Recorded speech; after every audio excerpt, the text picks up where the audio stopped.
Bonjour mes chers lecteurs, j'avais encore à cœur pour mettre mon témoignage, mais approfondir un peu la fin où je suis arrivé avec le Seigneur. C'est important, nous sommes à la fin des temps, ces choses vont arriver et après c'est trop tard. Il faut que je parle un peu du livre de l'agneau. Je ne veux jamais qui que ce soit de forcer à écouter. Déjà savoir ce que je vais vous dire, c'est important. Si nous sommes dans la lumière, nous ne pouvons pas accepter les ténèbres. Ça sera toujours en bien et jamais en mal. Donc on va regarder un peu ce qui dit la Bible, déjà, parce que ce frère, qu'il est mort en 2008 et qu'il a fait le livre de l'agneau, et que c'était important, parce qu'il était dit dans la Bible. Tout ça, c'était inscrit pour la fin des temps. C'est important. La Bible, j'ai toujours dit, c'est un enseignement. Et on ne vit pas seulement avec la Bible. La vie, elle continue. Pourquoi? Parce que, vous savez, le temps des apôtres, ils ont fait des manuscrits, vous êtes d'accord avec moi? Ils ont témoigné de ce que Jésus a fait. D'accord? À partir de là, qui a trouvé les manuscrits? C'était pas la Bible. La Bible n'existait pas dans le temps. La Bible, elle a été faite au moment où il y a eu cette invention d'imprimerie pour faire des livres. D'accord? Allez voir de quelle année ça a été inventé, et seulement bien après, vous pouvez savoir à quel moment où la Bible, elle est venue. Le temps de Jésus, le temps des apôtres, il n'y avait pas de Bible. Comment les gens vivaient sans la Bible? Aujourd'hui, on nous bombarde avec ça, avec plusieurs paroles. Tout est mélangé. Le voile, elle est pour le monde. Seulement, la vérité, elle est faite que pour les enfants de Dieu, par le Saint-Esprit. L'Esprit vient et nous apporte la vérité qu'il est voilée. Si vous n'avez pas l'Esprit de Dieu, évidemment que la Bible, elle est voilée pour vous. Vous ne le comprenez pas, vous le comprenez par rapport à comment il est écrit. Et vous faites comme les païens. La Bible, c'est pas un roman, hein. Donc à partir de là, il y a eu des manuscrits. Imaginons que je vais venir sur Thomas. Thomas, c'était quelqu'un de parfait devant Dieu. Et il était obligé de faire un livre comme moi je le fais. Je vais témoigner et qui que ce soit. On va témoigner et on va dire ce que le Seigneur a fait de nous. À partir de là, Thomas, il a fait la même chose. Seulement, pendant cette période où n'ont pas trouvé ce manuscrit de Thomas, la Bible, elle était déjà faite. À partir que s'il le trouve après, comment voulez-vous mettre le témoignage de Thomas dans la Bible? Parce que vous êtes borné que la Bible. L'évangile de Thomas, l'évangile de Jean, l'évangile de Judas, tout ça on ne veut pas entendre parler, alors que c'est une vérité. Parce que vous avez le voile, vous êtes entêté, je le redirai, je ne sais pas combien de fois, parce que vous avez le cou raide. La Bible, elle était faite au moment où ils ont trouvé les manuscrits. Ils n'ont pas tout trouvé d'un coup. Ils ont trouvé les manuscrits d'Enoch. Seulement, eux, ils l'ont pas mis. Parce que ça dérangeait la vérité. Et pourtant, il est marqué dans la Bible. Évidemment aussi qu'il y aura des faux prophètes, des faux pasteurs. Ça, on le sait. Je vous donne une parabole à ces apôtres, à tous ceux qui ont suivi. Parce qu'il n'y avait pas que les 12 apôtres, vous savez très bien. Il y avait un monde derrière qui les suivait. Et combien de toutes ces personnes, ils ont témoigné? Mais Dieu laisse, il fait exprès tout ça. Il ne laisse pas pour le monde, c'est pour nous. Pour voir la foi. Qu'est-ce qu'on croit et qu'est-ce qu'on ne croit pas. L'intelligence que Dieu nous donne. Et pas de juger. Celui qui juge, c'est Satan. Or, si quelqu'un vient juger, évidemment, ça peut être que l'esprit qui est en eux. Jésus ne pourra jamais juger. Donc voilà. Donc le livre de l'agneau, ce qu'il est écrit, et on va voir un peu ce qu'il dit, la parole de Dieu pour la fin des temps. Mais est-ce que nous sommes à la fin des temps, oui ou non? Vous voulez le prendre comme ça vous arrange. Et moi, je suis là pour apporter la vérité. Et comme je vous ai dit, je suis là pour détruire les mensonges de Satan. Et on va voir un peu qu'est-ce qu'il dit d'abord Daniel. D'accord? Hein? Pour mieux éclairer. Ah, on va écouter. Daniel, chapitre 12. En ce temps-là se lèvera Michaël, le grand chef, le défenseur des enfants de ton peuple. Et ce sera une époque de détresse, telle qu'il n'y en a point eu de semblable depuis que les nations existent jusqu'à cette époque. En ce temps-là, ceux de ton peuple qui seront trouvés inscrits dans le livre seront sauvés. Alors, vous voyez là, qu'est-ce qu'il dit? Il dit bien ceux de ton peuple qui seront trouvés inscrits dans le livre seront sauvés. D'accord? Inscrits dans le livre seront sauvés. On continue. Plusieurs de ceux qui dorment dans la poussière de la terre se réveilleront, les uns pour la vie éternelle, et les autres pour l'opprobre, pour la honte éternelle. Et voilà. Donc là, elle est simple. C'est comme si que je vais vous dire, Dieu vous dira, levez-vous, morts, qui vous dormez. Un sera pour la vie éternelle, et l'autre pour la honte éternelle. Voilà. Ils seront jugés. Tous genou fléchira devant Dieu. Alors, qu'est-ce qu'il dit Dieu à Daniel maintenant? Toi, Daniel, tiens secrètes ces paroles, et scelle le livre jusqu'au temps de la fin. Plusieurs alors le liront, et la connaissance augmentera. Daniel, il dit, tiens secret. Secret quoi? C'est la parole, qui lui, il a entendu. D'accord? Qui sont scellés. Vous êtes d'accord? Le livre, pas la Bible, le livre, ils sont scellés pour quand? Pour la fin des temps que nous sommes. Et donc plusieurs ils vont lire. Et quand ils vont lire, la connaissance augmentera, évidemment. Donc qu'est-ce qu'ils vont lire? Pas la Bible, puisque la Bible existe. Ce sont des choses cachées pour la fin des temps. Donc il y a un livre qui est caché pour la fin des temps. Et vous ne voulez pas accepter, c'est votre problème. Qu'est-ce qu'il dit, Daniel? J'entendis, mais je ne compris pas. Et je dis, Mon Seigneur, quelle sera l'issue de ces choses? Il répondit, Va, Daniel, car ces paroles seront tenues secrètes et scellées jusqu'au temps de la fin. Ils seront tenus secrets et scellés jusqu'à la fin. C'est clair? Et pourquoi? Plusieurs seront purifiés, blanchis et épurés. Les méchants feront le mal et aucun des méchants ne comprendra, mais ceux qui auront de l'intelligence comprendront. Voilà. Plusieurs seront purifiés, blanchis. Par quel livre seront purifiés? Puisque c'est un livre qui est scellé pour la fin. Mais réveillez-vous là. Apocalypse de Jean, chapitre 10. Je vis un autre ange puissant, qui descendait du ciel enveloppé d'une nuée. Au-dessus de sa tête était l'arc-en-ciel, et son visage était comme le soleil, et ses pieds comme des colonnes de feu. Il tenait dans sa main un petit livre ouvert. Il posa son pied droit sur la mer, et son pied gauche sur la terre. Et il cria d'une voix forte, comme rugit un lion. Quand il cria, les 7 tonnerres firent entendre leur voix.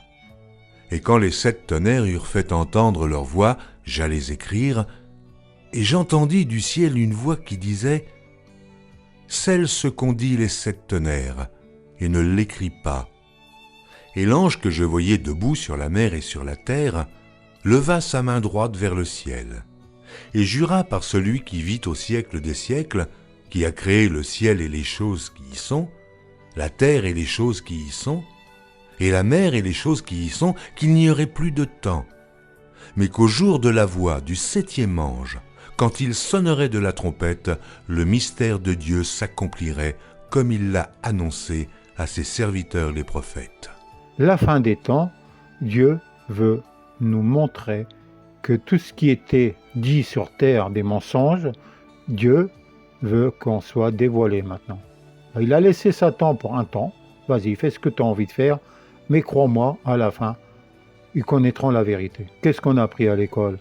Qu'on vient descendance des singes. C'est ça? Dieu a besoin de ça? Qu'on vient des singes, nous. Mais ils nous prennent pour qui, là? Ces serviteurs de Satan, là. Et en plus, Dieu qui a fait les choses magnifiques, ils vont dire que c'est un Big Bang. Je t'en ferai bien des bing-bang, moi. Non, mais on va salir notre Père. Lui qui a fait ces choses avant qu'on arrive sur Terre. Bah oui, parce qu'il fallait d'abord ça. Il fallait la nature pour que l'homme vit bien. Si Dieu ne pouvait pas faire ça, l'homme ne pouvait pas vivre. Et là, j'avais compris qu'en fin de compte, à Dieu, j'avais dit, Seigneur, tu dois t'ennuyer, toi. Parce que tu nous dis que un jour pour toi, c'est 1000 ans. Et 1000 ans, pour nous, c'est un jour pour toi. Mais qu'est-ce que tu fais dans ton trône assis tous les jours? Parce que s'il n'y a que ça, moi j'avais compris comme ça. Ben, je gardais pour moi. C'est tout. Jamais j'aurais pensé qu'il y a d'autres vies en lisant le livre. Jamais. J'étais aveugle de ce côté-là. Et là, j'ai compris tout le contraire. En disant, Seigneur, maintenant je comprends. Ben dis donc, tu ne dois pas t'ennuyer. Eh oui. Donc la vie qu'on mène sur Terre, c'est une chair. Nous sommes testés sur Terre parce qu'on a une deuxième vie, c'est notre âme. Et l'âme, la nouvelle vie qu'on aura avec un nouveau corps, ça sera une nouvelle terre, Jérusalem. Ça ne sera pas cette terre-là, hein. Ça sera une autre galaxie, qui en a beaucoup de galaxies avec les nouvelles terres. Et donc moi, j'ai fait mon choix, ce côté-là. Vous voulez vivre sur Terre? Bah, vivez sur Terre. Moi, ça ne me dérange pas. Mais je préfère la vie éternelle que cette goutte d'eau. Donc voilà, maintenant le livre de l'agneau, où je voulais arriver, c'est que c'est bien ça qui parle, ok? Parce que lui, il dévoile les secrets qui étaient voilés dans la Bible.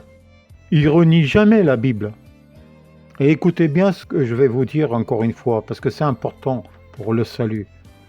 Le salut, vous savez très bien, certains ils disent qu'on a le salut, on a la grâce, on a tout ça. Bon, bien sûr, Dieu nous le donne au commencement, mais c'est à nous de savoir la persévérance si on le tient jusqu'au bout. C'est comme un ticket de métro ou je ne sais pas, un billet d'avion. On vous le donne, oui, mais est-ce que tu es au rendez-vous? Entre deux, il y a un combat. Satan, il va tout faire pour pas que tu aies le rendez-vous. Donc, ou tu perds ton ticket, ou tu n'es pas à l'heure, mais lui, le train, il est à l'heure, hein, et l'avion, c'est pareil. Hein. Et voilà, c'est comme ça que tu le perds, le salut. Tu perds ton ticket aussi, et tu perds ton rendez-vous. Parce que comme je vous ai dit que maintenant, il y a plusieurs Bibles, j'en ai pris 4, tout simplement. Pour voir la différence, ce qu'ils disent.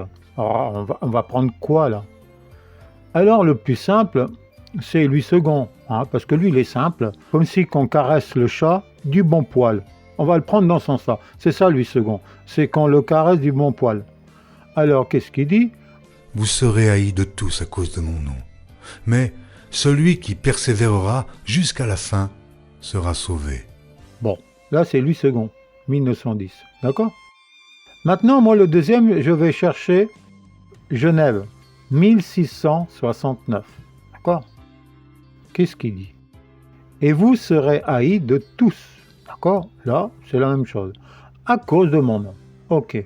Celui-là sera sauvé. Donc, il dit bien, celui-là sera sauvé, qui n'était pas inscrit sur l'autre. Ah oui. Là, il parle d'une personne, là. D'accord? Celui-là. Oswald, 1811. Et vous serez haïs de tous à cause de mon nom, d'accord? Mais celui qui persévérera jusqu'à la fin, celui-là qui sera sauvé. Un peu plus là, tu vois? Donc il ajoute bien, c'est celui-là. Comme je vous dirais, c'est toi parmi le groupe. C'est toi. Je l'indique avec mon doigt, c'est toi que tu es sauvé. C'est toi que j'ai choisi. C'est tout, parmi le groupe. Le quatrième et le dernier, Bible des peuples, 1998. Rien qu'à cause de mon nom, vous serez haïs de tous. Ah, il ne dit pas la même chose là. À cause de mon nom. Mais celui qui restera ferme jusqu'à la fin sera sauvé. Ce que je fais moi, je reste ferme. Personne ne viendra détruire ce que je dis. Parce que je suis ferme et je sais ce que le Seigneur m'a fait comprendre. Les choses se créent, c'est ainsi. Voilà. Donc à partir de là, vous êtes libre de faire votre choix. Et comme je vous ai dit, c'est un complément de la Bible.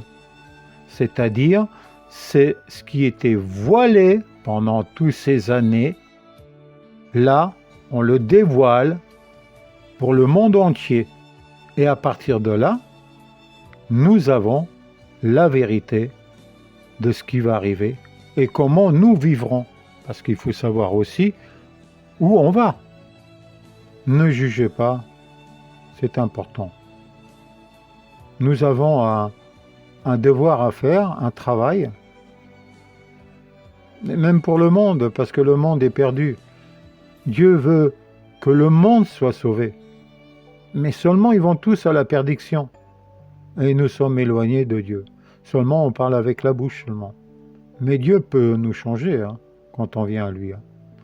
Nous ne pouvons pas, comme je vous ai dit. Nous ne pouvons pas parce que c'est le Saint-Esprit qui vient nous changer. C'est lui.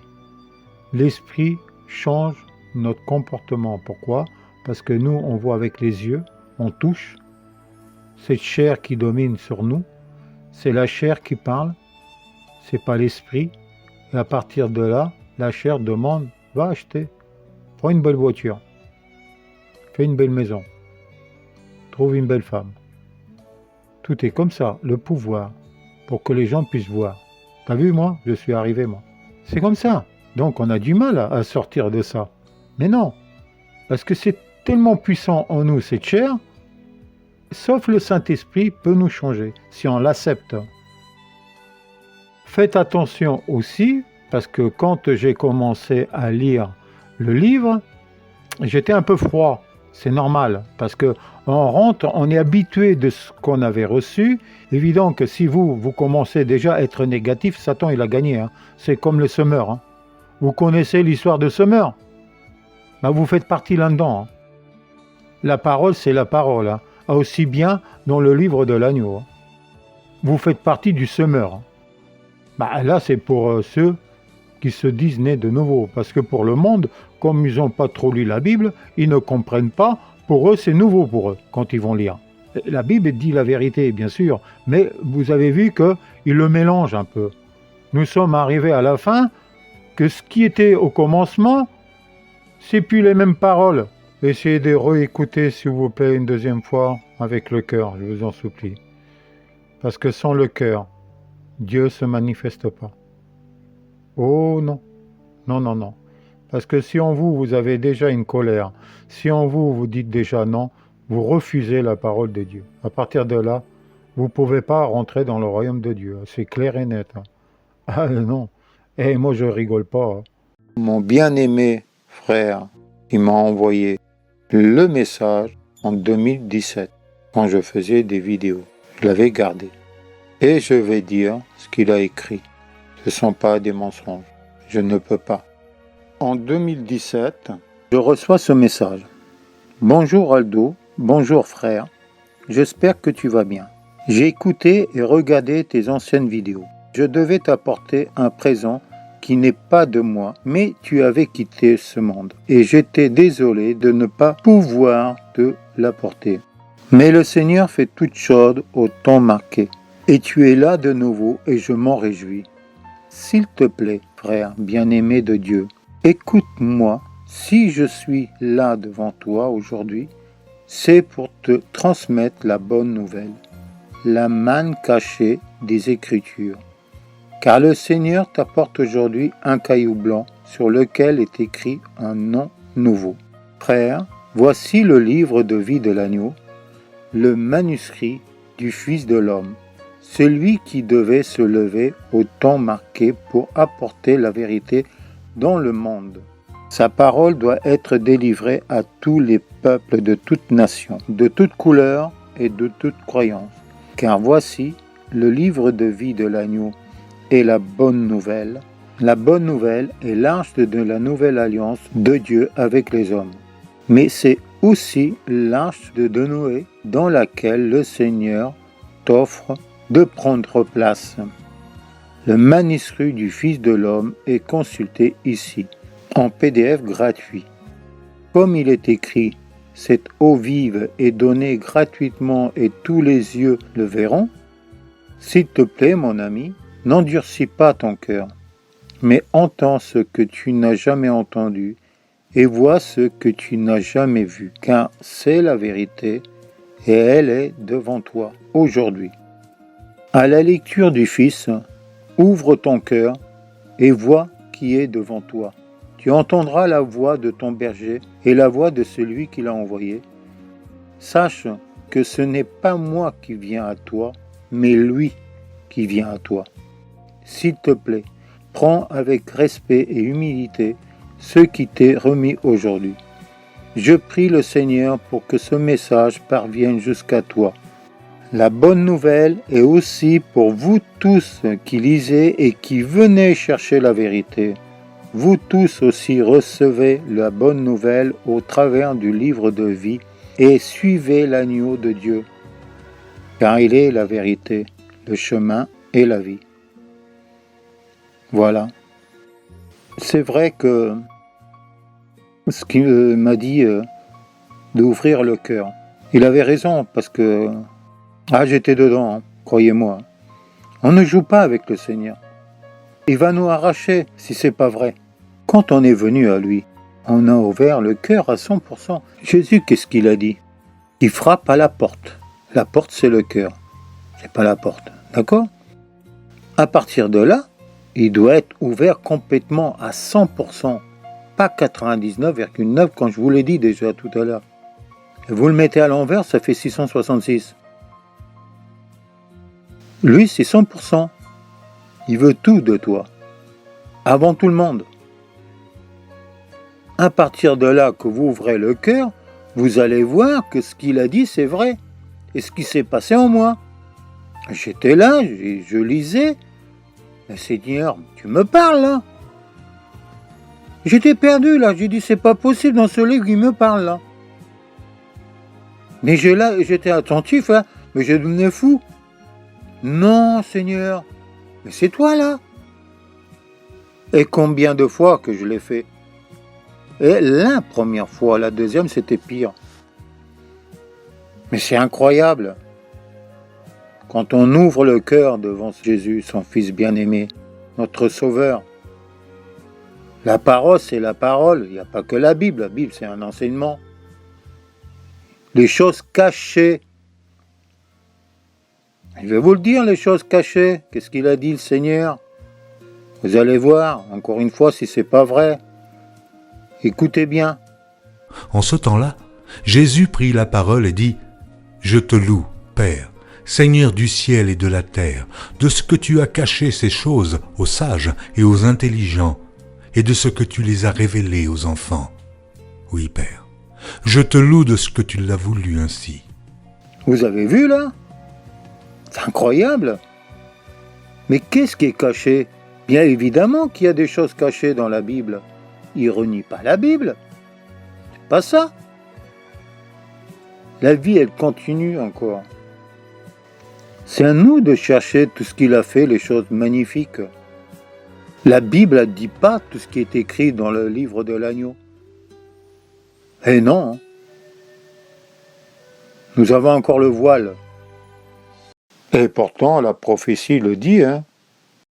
Et vous saurez que je suis au milieu d'Israël, que je suis l'Éternel, votre Dieu, et qu'il n'y en a point d'autre, et mon peuple ne sera plus jamais dans la confusion. Après cela, je répandrai mon esprit sur toute chair. Vos fils et vos filles prophétiseront, vos vieillards auront des songes, et vos jeunes gens des visions. Même sur les serviteurs et sur les servantes, dans ces jours-là, je répandrai mon esprit. Alors quiconque invoquera le nom de l'Éternel sera sauvé. Le salut sera sur la montagne de Sion et à Jérusalem, comme a dit l'Éternel, et parmi les réchappés que l'Éternel appellera. Le livre de vie de l'agneau est le manuscrit du Fils de l'homme, du Shiloh, prédit par les Écritures pour les temps difficiles dans lesquels nous sommes aujourd'hui arrivés. Éclatant de vérité, cet ouvrage donne des réponses claires et précise à toutes les questions que s'est toujours posées l'homme. D'où venons-nous? Qui sommes-nous? Où allons-nous? Il explique les choses célestes en démontrant l'univers dans ses dimensions exactes et son éternité. De la plus haute métaphysique, mais compréhensible par le plus simple, ce livre, qui est la véritable synthèse entre la science et religion, va occasionner un vaste bouleversement des pensées et des activités humaines. Ne réjouissez pas de ce que les démons sortent, mais réjouissez-vous parce que vos noms sont inscrits dans le livre de vie, a dit Jésus. Êtes-vous sûr d'être réellement sauvés? Regardons ce qui dit la Bible. Et tous les habitants de la terre l'adoreront, ceux dont le nom n'a pas été écrit dès la fondation du monde dans le livre de vie de l'agneau qui a été immolé. Dans le livre de vie de l'agneau qui a été immolé sont inscrits les noms de tous ceux qui auront part à la vie éternelle, du commencement à la fin du monde. À la naissance de toute personne, il y a un livre qui lui est assigné dans lequel sont inscrites toutes ses actions jusqu'à sa mort. Dieu le Père inscrit dans le livre de vie de l'agneau le nom de tout être humain qui sont convertis à Christ. Nous devons donc nous réjouir de ce que nos noms sont inscrits dans le livre de vie de l'agneau. Ne vous réjouissez pas de ce que les esprits vous sont soumis, mais réjouissez-vous de ce que vos noms sont écrits dans les cieux. Les Écritures soulignent que les sauvés qui vivront ensuite volontairement dans l'iniquité auront leur nom effacé du livre de vie. Psaume.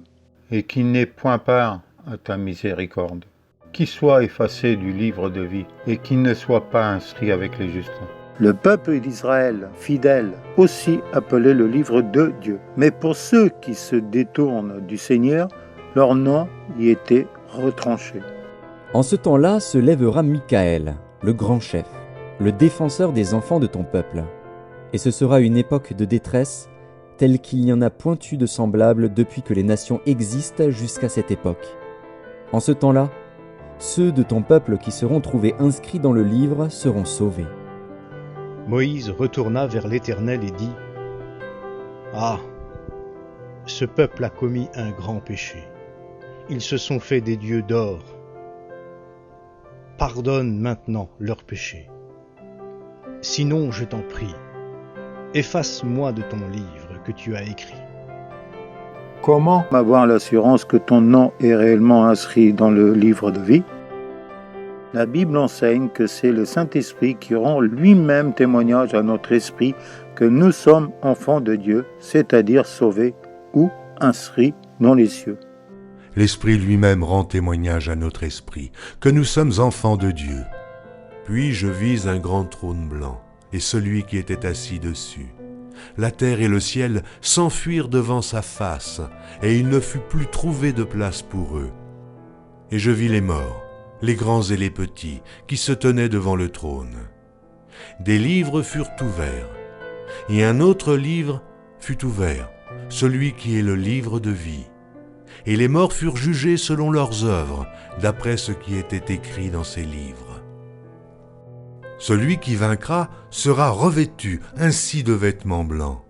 Je n'effacerai point son nom du livre de vie, et je confesserai son nom devant mon Père et devant ses anges. Que celui qui a des oreilles entende ce que l'Esprit dit aux églises.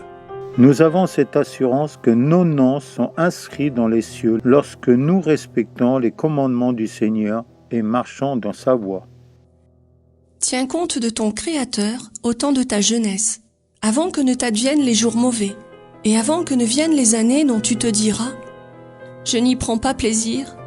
Les paroles des sages sont comme des aiguillons, et les recueils de leurs sentences ressemblent à des clous bien plantés. Elles émanent toutes d'un seul et même berger. Que mon disciple n'y ajoute rien. On peut multiplier les livres sans fin, et le corps se fatigue à force d'études. Écoutons bien la conclusion de tout ce discours. Sois rempli de respect pour Dieu et obéis à ses commandements, car c'est là l'essentiel pour l'homme. En effet, Dieu jugera toute œuvre, même celles qui ont été accomplies en cachette, les bonnes et les mauvaises. Seules les personnes qui pratiquent le péché verront leur nom effacé du livre de vie de l'agneau. Ne te fais pas voler ton âme par le diable.